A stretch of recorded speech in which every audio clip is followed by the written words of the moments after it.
Okay, so here we are with this 1986 AMG HMMWV. It's a lot of acronyms. The military loves acronyms.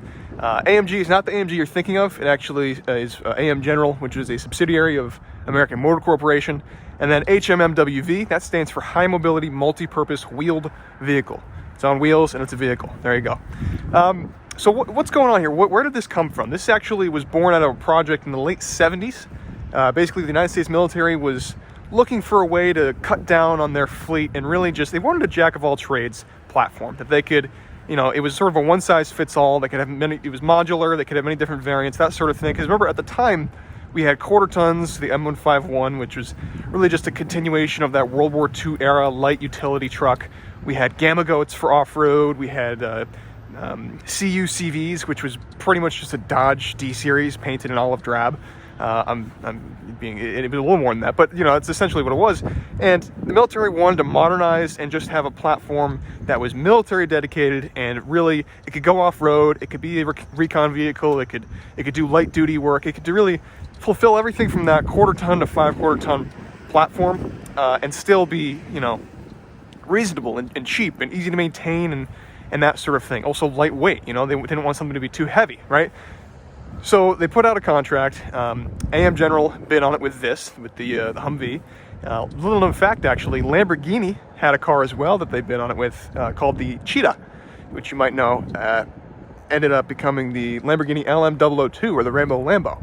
It's kind of odd to think maybe in an alternate universe that there could have been United States Marines and soldiers driving around in Lamborghinis in Afghanistan. I don't know, that kind of makes me laugh a little bit, but that did not happen. Instead, we got this, which really, this is just the quintessential military truck. There's just nothing else like it. It's just such a unique platform. It's full-time four-wheel drive. You have a center-locking differential. You have these massive tires with the 24-lug wheels. It's just so cool. Now, this specific car is an M1026. It spent time being used by the U.S. Air Force in Germany for a number of years. Came back to the U.S., was used by the Forestry Service, at which point, if you don't know, it's the M1026 actually, normally that would mean that this would have a machine gun turret at the top. That was changed while it was in the Forestry Service, and then it went to gov deals and became a surplus vehicle. It does have a title in New Jersey, so it's completely road legal, road titled, the whole nine, and it's just ready to go. Has a lot of, so all the body parts that at least we can, you know, everything's original. Military vehicles, you really never know how many times things are replaced. But at least since it left the military, nothing has been replaced or modified, except for the canvas top and the canvas doors. Those are new, as well as a couple other things, you know, new glow plugs. It has a portable transceiver inside that's new, that sort of thing. Not new, but not original, you know, things like that. So without further ado, I think we should go for a ride. It's pretty loud inside. It's got a 6.2 liter diesel under the hood, and there's not a lot of sound deadening. Actually, there's none. So, something cool as well that I should make note of. This still has these are plates that are bolted, as you can see, into the lower part of the body. Those are actually meant to be some amount of bullet resistance.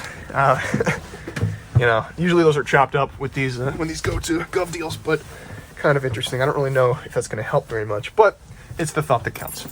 So it's already warm. Normally you wait for your glow plugs to warm up, but I'm just going to fire her right up. There you go. And we do have lap belts. I'll go ahead and put on right now. These are your light controls over here. So these are your parking lights. If you're familiar with these systems, in order to turn the headlights on, you always have to pull this up, and then now your headlights are on. These are your panel lights. It's so bright out you can really not tell, but they do go on. You have your high beam on the floor, and that indicator lights up. But right now we're just going to roll around with the parking lights, or the stop lights, turned on. This is your e-brake, right? Or parking brake rather. They're manually adjustable. So if it loses a little bit of tension in the cold or in the heat or whatever, you can. This is tight, this is loosen, and you can make sure that that is still operating normally. Your turn signal right here, very simple, left, right, and then for emergency lights, you lift that tab up and bring it all the way up. So your dash controls, you have a speedometer, odometer, fuel gauge, voltmeter, this is coolant temp, and oil pressure. And then we also have a air filter particulate reader as well. As you can see, you got good flow right now. This does have a heater and a fan. There's no AC. That was really not implemented until the later versions of the Humvees, the ECVs, that sort of thing. Normally it'd be mounted back there, but this is old school. This is an OG early Humvee. So fan controls, that's low, that's high. This is your to turn on your heater, and then this will direct air from the vents to the floor. Transfer case controls. So right here we have it's just a normal gear selector. That's reverse, neutral, drive, and then lower gears. And then the way this works, HL is high lock, so that locks your center diff. Make sure we're neutral. You should switch into this while moving at low speeds, but obviously shifting into low, you want to be at a complete stop and in neutral, and on a flat surface ideally. Without further ado, I say these are the wiper controls too, and if you push it in, it sprays. Let's go for a spin.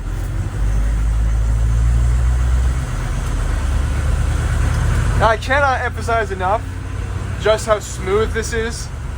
It is so nice to drive. It is actually so pleasant. And you gotta remember, they designed these with the vehicle operations, you know, it's in the mind of a 17-year-old. That's kind of who's gonna be driving this. So, it's not exactly complicated.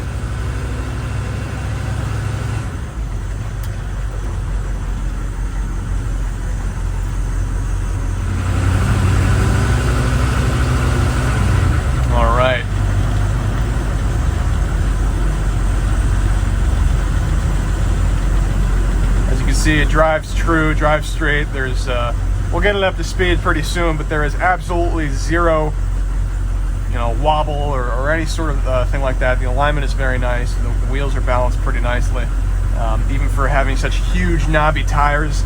I did drive this for about 2 hours on 95 from New Jersey up to Westchester County, New York, where we are today. Not a problem at all.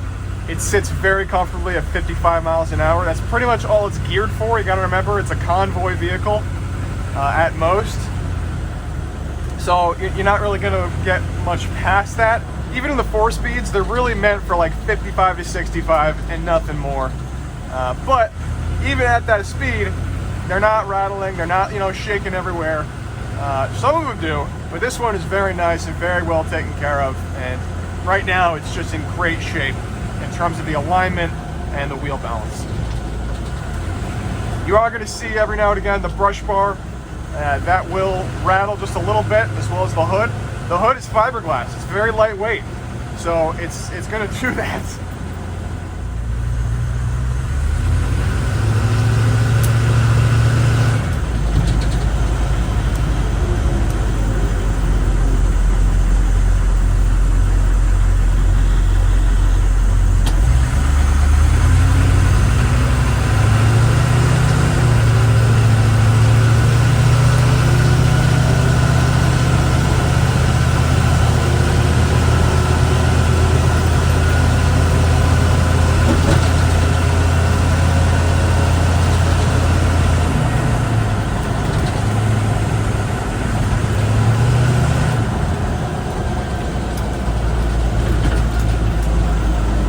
It just feels so nicely buttoned together.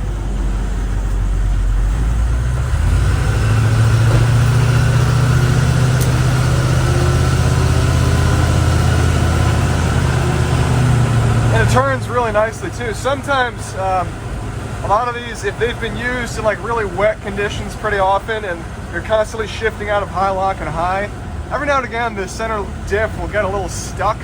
And so at low speeds, even if you're in high, regular driving, at like full lock, you'll be basically locking up and chirping the tires a little bit. That is not the case with this one at all. The center diff looks, the center locking diff works just perfectly.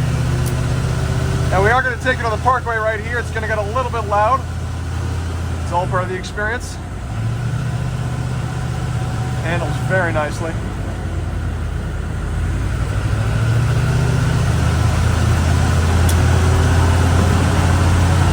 0 to 60 is about 25 years. I'm joking, it's actually not that bad. But the old Humvees and even even the H1s, especially the H1s, because those are a bit heavier. They got quite a bad rap for being painfully slow. It's not a race car. So even right now, look at how perfectly the steering wheel is aligned. And we're at 55 miles an hour right now.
Windows as well. I really like these doors because these they're zippers, and you can just bring the window in like that. It's the perfect level for an armrest. And on like a nice warm summer day, you can even take the doors off if you want, but it's not necessary. Just bring the windows down, and the breeze is perfect. It's absolutely perfect.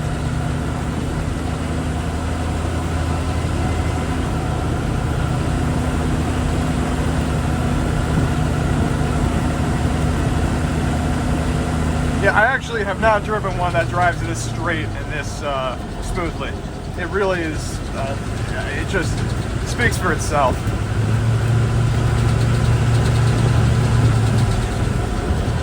And the previous owner of this, who bought it from GovDeals directly, he took such good care of this thing.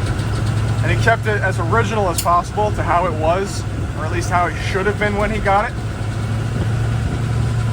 You know, didn't monkey around with it, didn't try and get crazy doors, didn't try and do anything, didn't try and change the paint color, make it black and do all the crazy upholstery.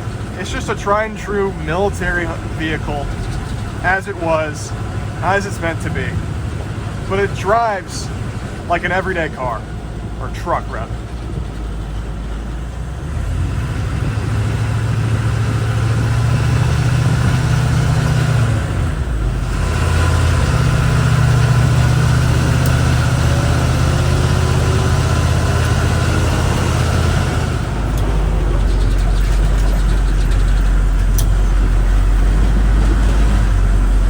Alright everybody, there you have it. I'm going to be in the comments for the duration of this auction, so please do not hesitate to leave your questions. I'll do a quick walk around with just the, just so you can hear the exhaust outside. You got the side dumps right there and the rear wheel wells. Please don't hesitate, ask questions. I'm more than happy to answer them. Whatever I can do to help. But until then, enjoy. I hope you enjoyed today, and happy bidding. Good luck.